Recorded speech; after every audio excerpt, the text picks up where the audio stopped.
Pag diniinan mo yan mga kaidol, sunod-sunod na po yan. So subukan natin, diinan po natin mga kaidol. So nagpuputol-putol po siya. Ayun po yung trabaho ng interrupter relay na yan. So yun, what's up mga kaidol, may panibago na naman po tayong tutorial dito mga kaidol. So i-share ko po sa inyo mga kaidol kung paano po magkabit ng interrupter relay sa ating busina po mga kaidol. So ito po yung tutorial natin ay para po sa inyo at para malaman nyo po kung paano po ikabit itong interrupter relay dito sa ating busina. Yan. So meron tayo ditong busina mga kaidol, stock. Tapos meron tayo ditong switch at meron tayo ditong susian. So yan mga kaidol. So i-try natin isusi at try natin yung busina. So gumagana po siya mga kaidol. So ito naman tong interrupter relay mga kaidol ay ikakabit natin, no. So bago natin itong umpisan mga kaidol, kung bago pa lang po kayo sa aking YouTube channel, please like and subscribe at huwag nyo na rin po kalimutan i-hit ang notification bell para lagi po kayong update sa mga video nating ina-upload. So yun lang po mga kaidol, paki-follow na rin po ako sa aking FB page para lagi po kayong update doon sa tuwing mag-upload po tayo doon ng video mga kaidol.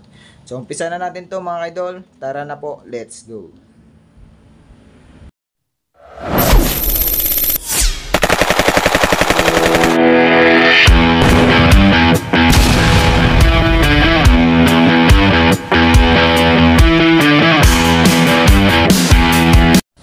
So ito na po mga kaidol, umpisa na po natin. So ito po yung interrupter relay natin. So dito po mga kaidol, makikita nyo po meron po siyang positive. Yan. Positive, negative. Yan mga kaidol. Positive, negative. Tapos dito, meron po yung socket. Ito naman po yung papunta na po ito ng busina. So subukan natin mga kaidol ito ikabit. Sundan nyo lang ito mga kaidol itong ating tutorial para po tayo ay laging menu sa labor po. Yan. So subukan natin tanggalin dito. Yan. Tatanggalin nyo lang po yung mga kaidol yung socket na yan ng stock na busina nyo. Tapos yung interrupter relay ay ikakabit na po natin. So hanapin ko lang dito yung positive. So gamit tayo ng test light. Yan. Body ground natin yung test light. Tapos hanapin ko yung positive. So busina ko lang. Yan. So ibig sabihin yan, ayan yung positive. Diyan natin itatap yung kulay red. Yan o. Yan po natin itap yung red. Tapos syempre itong ground, dito na po yan sa ground. Yan. So sundan nyo lang po ito mga kaidol, no? So para matutunan nyo po kung paano po magkabit ng interrupter relay sa mga busina nyo po. So napaka basic lang po nito mga kaidol. Wala po kayong ibang ikakat or yung ibang gagalawin, kundi ito lang po mga idol, yung socket na yan, tatanggalin nyo lang yan, tapos isusuot nyo yung positive at saka yung negative. So wala na po kayong puputulin dyan, isusuot nyo lang po yan. Tapos ito namang ating socket na to, ayan, papunta na po ito ng busina ng ating motor. So subukan natin dito mga kaidol sa ating busina. Suklot natin ganyan. So yan mga kaidol, ikabit na po natin. So ipaliwanag ko po ulit mga kaidol, yung positive po, yung kulay red, tinap po natin dito sa positive ng ating socket po ng busina. Tapos ito naman kulay black ay sa ground lang po yan mga kaidol.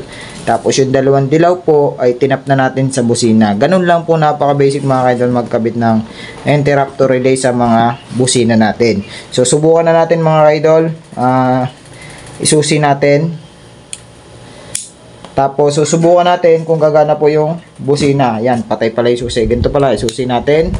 Tapos testingin na natin kung gumagana yung tinap natin na interrupter relay.